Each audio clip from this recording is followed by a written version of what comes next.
نحمدہ و نصلی علی رسولہ الکریم، اما بعد، فاعوذ باللہ من الشیطان الرجیم، بسم اللہ الرحمن الرحیم۔ یا ایھا الذین آمنوا کتب علیکم الصیام کما کتب علی الذین من قبلکم لعلکم تتقون۔ صدق اللہ العظیم۔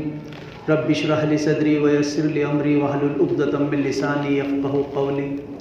اللہم ربنا الہمنا رشدنا وعیذنا من شرور انفسنا۔ اللہم ارنا الحق حقا وارزقنا اتباعہ وارنا الباطل باطلا وارزقنا اجتنابہ، آمین یا رب العالمین۔ عزیز ساتھیو، السلام علیکم ورحمۃ اللہ وبرکاتہ۔ جو حضرات ابھی تشریف لا رہے ہیں آگے آ جائیں، انشاءاللہ تعالیٰ سنتوں کو وقفہ دیا جائے گا۔ اگلی صفحہ پور کر لیں۔ ابھی میں نے آپ کے سامنے سورہ بقرہ کی آیت نمبر 183 تلاوت کی ہے۔ اس سے پہلے کہ میں اس پہ کچھ گفتگو کروں، میں چاہتا ہوں کہ جو دعا میں نے مانگی ہے اس دعا کو آپ سب حضرات پورے شعور سے، پوری توجہ سے اپنے دلوں میں مانگ لیں۔ دعا یہ مانگی گئی ہے کہ اللہم ربنا الہمنا رشدنا، اے اللہ، اے ہمارے رب، ہمیں ہر اس بات کا الہام کر دے جو تیرے نزدیک رشد و ہدایت کا ذریعہ ہو۔ وَعِذْنَا مِن شُرُورِ أَنفُسِنَا، اور اے اللہ ہمیں اپنی نفس کی شرارتوں سے محفوظ رکھ۔ اللہم ارنا الحق حقا وارزقنا اتباعہ، اے اللہ ہمیں حق کو حق ہی دکھا اور اس کی اتباع کرنے کی، اس کو ماننے کی، اس پر چلنے کی توفیق عطا فرما، کیونکہ حق کو سن لینا یا سمجھ لینا کافی نہیں ہے، الٹا نقصان دہ اگر اس کی اتباع نہ کی جائے، اس پر چلا نہ جائے۔ وارنا الباطل باطلا وارزقنا اجتنابہ، اور اے اللہ ہمیں باطل کو باطل ہی دکھا اور اس سے اجتناب کرنے کی، اس سے بچنے کی توفیق عطا فرما۔ کہیں ایسا نہ ہو کہ باطل حق کا لبادہ اوڑھ کر آ جائے اور ہم اسے پہچان نہ سکیں، لہٰذا ہماری چشم بصارت ایسی فرما کہ ہم باطل کو باطل سمجھ سکیں، پھر اس سے اجتناب بھی کر سکیں۔ یہ سورہ بقرہ کی آیت نمبر 183 ہے۔ یا ایھا الذین آمنوا کتب علیکم الصیام کما کتب علی الذین من قبلکم لعلکم تتقون، اے ایمان والو، ہم نے تم پر روزے فرض کیے جس طرح پچھلی امتوں پر فرض کیے تھے تاکہ تم متقی بن جاؤ۔ یہ آیت سورہ بقرہ کے 23ویں رکوع میں وارد ہوئی ہے اور 23ویں رکوع میں کل 6 آیتیں ہیں، اور یہ 6 کی 6 آیتیں صرف رمضان روزے سے بحث کرتی ہیں۔ میں بتایا کرتا ہوں کہ نماز کے احکام پورے قرآن حکیم میں پھیلے ہوئے ہیں۔ وضو کا کہیں بیان ہے، تیمم کا کہیں بیان ہے، اوقات کا کہیں بیان ہے، رکوع کا کہیں ہے، سجود کا کہیں ہے۔ اس طرح حج کے بھی کم سے کم 3 مقامات پر ذکر فرمایا، لیکن روزے کے حوالے سے زکوٰۃ کے بھی کافی جگہ آپ کو مل جائیں گے۔ روزے کے حوالے سے پورے قرآن حکیم میں صرف یہ 6 آیتیں ہیں۔ اگر انسان ہمت کر کے ان 6 آیتوں کو سمجھنے کی کوشش کر لے، سمجھ لے، پڑھ لے، اس کو اچھے سے ذہن نشین کر لے، تو اسلام کے ایک رکن وہ روزے سے بہت اچھی طرح واقف ہو سکتا ہے کہ کیا تو اس کی حکمت ہے، کیا اس کی فرضیت ہے، کیا اس کی غرض و غایت ہے، کیا اس کے اوقات ہیں، کیا اس سے چاہا جا رہا ہے، کیا اس کا کفارہ ہے۔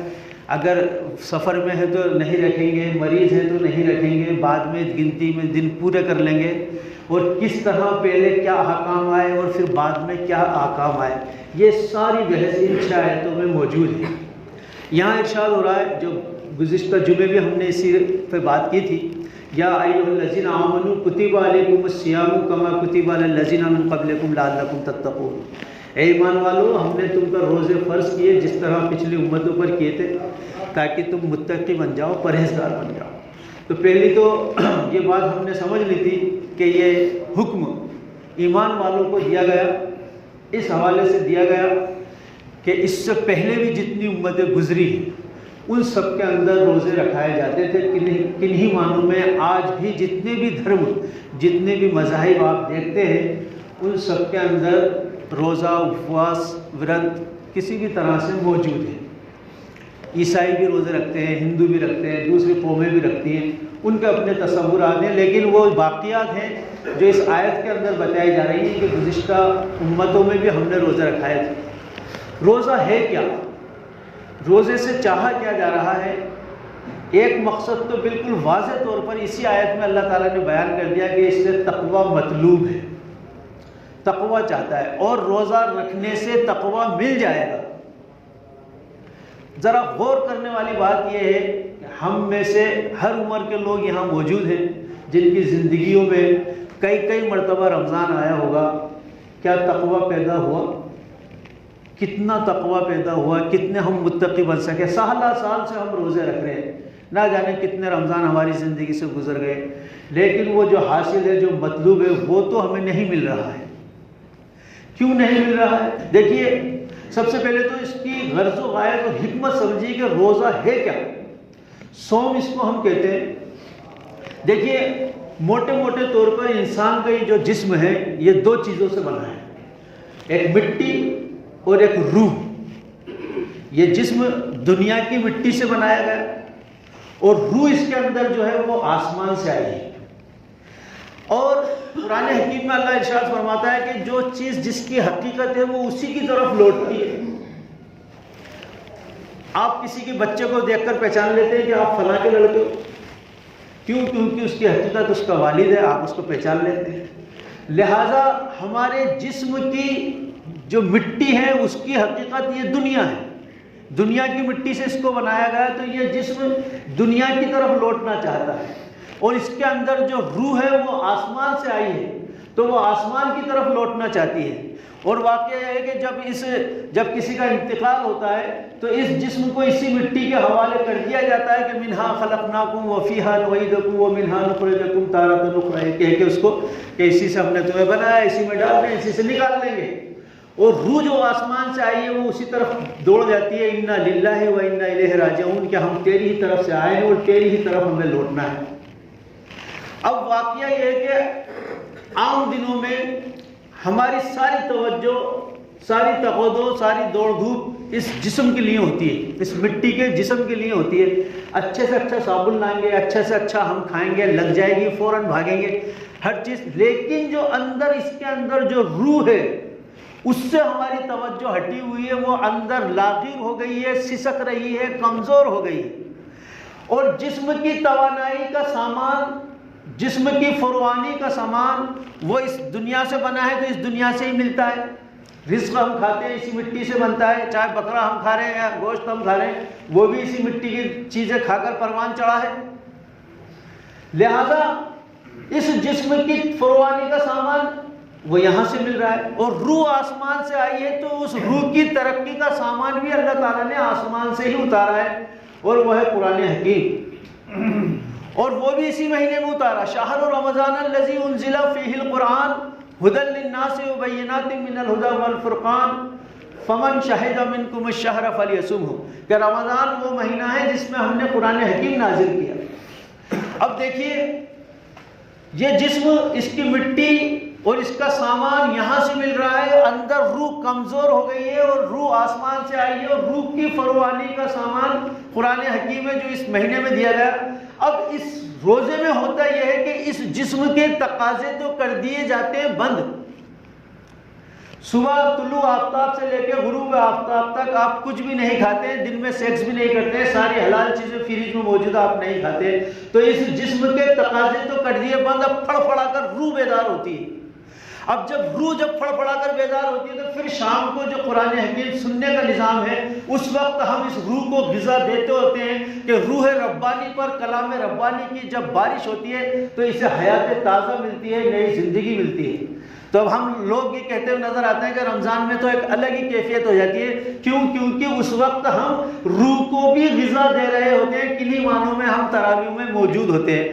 اب یہ مہینے بھر کی پریکٹس کرائی جاتی ہے کہ یہ دونوں چیزوں کو آپ متعادل، مطلب جو ہے کہ برابر سے جو ہے غذا دیں، روح کو بھی غذا دیں اور جسم کو بھی غذا دیں۔ تو روزہ آپ کو یہ پریکٹس کراتا ہے، اس سے یہ ہوگا کہ آپ میں تقوی پیدا ہو جائے گا، اور جب روح کو بھی غذا ملے گی اور جسم کو بھی غذا ملے گی، برابر سے غذا ملے گی، تو روح کو بھی توانائی ملے گی۔ اب جو یہ تقوی جو ہے، رمضان کے روزوں سے تقوی مطلوب، اور قرآن حکیم میں ہدایت سے تقوی متقی لوگ چاہیے، ھدی للمتقین۔ یہ تقوی جب ہمیں مل گیا تو قرآن حکیم سے ہمیں ہدایت بھی مل جائے گی۔ اسی لیے اللہ تبارک تعالیٰ نے روزوں کی عبادت کو رمضان میں فرض کیا۔ یہ عبادت اگر کسی اور مہینے میں فرض کر دی جاتی تو بھی تقویٰ مل جاتا، کسی بھی مہینے میں فرض کر دیتا اللہ تعالیٰ، لیکن چونکہ رمضان کی امپورٹنس روزوں سے پہلے سے موجود تھی، روزے تو فرض ہوں گے مدینہ میں جا کر، رمضان تو شروع سے 12 مہینے رہے ہیں اور رمضانوں میں قرآن حکیم کے نزول کا سلسلہ شروع ہو چکا تھا، لہذا رمضان کی امپورٹنس پہلے سے تھی، تو رمضان کے مہینوں کو اس عبادت کے لیے چنا گیا کہ روزے رمضان میں رکھے جائیں گے، کیونکہ اس میں دوہرا پروگرام ہے، دن میں روزہ رکھا جائے گا، شام کو اللہ کے حضور کھڑا ہوا جائے گا۔ یہی وجہ ہے کہ اللہ کے رسول صلی اللہ علیہ وسلم نے فرمایا من صام رمضان ایمانا و احتسابا غفر له ما تقدم من ذنبه، جس نے روزے رکھے ایمان اور احتساب کے ساتھ اس کے تمام پچھلے گناہ معاف کر دیے گئے۔ ومن قام رمضان ایمانا و احتسابا غفر له ما تقدم من ذنبه، اور جو شخص کھڑا رہا راتوں میں قیام اللیل میں، جس کو ہم عام لفظوں میں تراویح کہتے ہیں، جو شخص کھڑا رہا قیام اللیل میں ایمان اور احتساب کے ساتھ اس کے تمام پچھلے گناہ معاف کر دیے گئے۔ اب ایک چیز کی طرف اور توجہ دلانا چاہتا ہوں، اس حدیث کے حوالے سے عربی جاننے والے لوگ بہت اچھی طرح جانتے ہیں کہ اس کے اندر ایک ہی طرح کے فعل، ایک ہی طرح کا قاعدہ استعمال ہوا ہے، آپ بھی سمجھ جائیں گے۔ من صام رمضان ایمانا و احتسابا ومن قام رمضان ایمانا و احتسابا، کہ جس شخص نے روزے رکھے ایمان اور احتساب کے ساتھ اس کے تمام پچھلے گناہ معاف۔ ومن قام رمضان ایمانا و احتسابا غفر له ما تقدم من ذنبه، اور جس شخص نے جو شخص کھڑا رہا قیام اللیل میں ایمان اور احتساب کے ساتھ اس کے تمام پچھلے گناہ معاف۔ آگے بھی حدیث جاری ہے، جو شخص کھڑا رہا لیلۃ القدر میں ایمان اور احتساب کے ساتھ اس کے تمام پچھلے گناہ معاف۔ یہاں جا کے مکمل ہوگی۔ توجہ یہ دلانا چاہ رہا ہوں کہ من صام رمضان ایمانا و احتسابا ومن قام رمضان ایمانا و احتسابا، تو جس شخص نے روزے رکھے ایمان اور احتساب کے ساتھ، تو یہ جو میرا روزہ ہے، یہ جو ہمارا روزہ ہے، یہ تو روزہ ہو رہا ہے 15-16 گھنٹے کا، 14-15-16 گھنٹے کا، اور یہ ومن قام رمضان رات کو کھڑا جو ہونا ہے یہ کتنی دیر کا ہو رہا ہے؟ 1 گھنٹے، 1.5 گھنٹے، 1.25 گھنٹے، اور اس میں بھی ہماری تو یہ رہتی ہے کہ بھئی پتہ کرو کون سی مسجد میں تراویح جلدی ختم ہو رہی ہے، وہاں جا کر ہم پڑھیں گے۔ تو کیا یہ اس حدیث کے مصداق بات پوری ہو رہی ہے؟ قیام اللیل ہو رہا ہے۔ اللہ کے رسول صلی اللہ علیہ وسلم نے فرمایا کہ کل قیامت کے دن روزہ آئے گا اور روزہ کہے گا کہ یا رب میں نے اس کو دن میں کھانے پینے سے روکے رکھا، تعلق زن شو سے روکے رکھا، تو میری سفارش اس کے حق میں قبول فرما۔ پھر قرآن آئے گا اور قرآن آئے گا، قرآن کہے گا کہ یا رب میں نے اس کو رات کو کمر بستر سے لگانے سے روکے رکھا، یہ مجھے ہی پڑھتا سنتا سمجھتا رہا، تو میری سفارش اس کے حق میں قبول فرما۔ اللہ کے رسول صلی اللہ علیہ وسلم فرماتے ہیں فَيُشَفَّعَانِ، ان دونوں کی سفارش قبول کر لی جائے گی۔ تو کیا ہمارے لیے قرآن حکیم یہ کہہ سکتا ہے کہ باری تعالیٰ اس نے نیند کی قربانی دی؟ 1 گھنٹے تلاوت، 1 گھنٹے قرآن پڑھ کے سن کے سمجھ کے تراویح پڑھ کے، 1.5 گھنٹے، 2 گھنٹے، 2 گھنٹے، کیا اس بنیاد پہ قرآن حکیم ہمارے لیے کہہ سکتا ہے؟ جب ہم تراویح سے فری ہو کے گھر جاتے ہیں تو چھوٹے چھوٹے بچے بھی جگ رہے ہوتے ہیں، کون سی نیند کی قربانی ہو گئی؟ کسی زمانے میں ایسا بھی ہوتا تھا خانقاہوں میں اور مساجدوں میں کہ 4 رکعت پڑھی گئی تراویح کی، پھر بیٹھ گئے، اس کا ترجمہ ہو رہا ہے یا لوگ اپنے ذکر میں لگ گئے، یا آنے والی جو 4 آیتیں ہیں ان کی تلاوت کر رہے ہیں، پھر دوبارہ کھڑے ہوتے تھے وقفے سے۔ بلکہ صحابہ اکرام کا تو معمول یہ تھا کہ وہ جلدی جلدی گھر کو دوڑتے تھے، کہتے تھے کہ کہیں ہم سے فلاں نہیں چھوٹ جائے، ہم سے سحری نہیں چھوٹ جائے۔ امام بھی اس کی طول و عرض کا کیا کہنا کہ وہ اتنی لمبی لمبی رکعتیں پڑھاتا تھا کہ سحری کا وقت قریب آ جاتا تھا۔ یہ نصاب سورہ مزمل میں بیان کیا گیا ہے کہ کتنی دیر کھڑا ہونا چاہیے، کتنی رات کھڑا ہونا چاہیے، اس کو بڑھا لے گھٹا لے، وہ انشاءاللہ زندگی رہی تو اگلے ہفتے اس کو بیان کا موضوع بنائیں گے۔ اللہ رب العزت کہنے سننے سے زیادہ عمل کی توفیق عطا فرمائے۔ جن حضرات نے سنت ادا نہ کی ہو سنت ادا کریں۔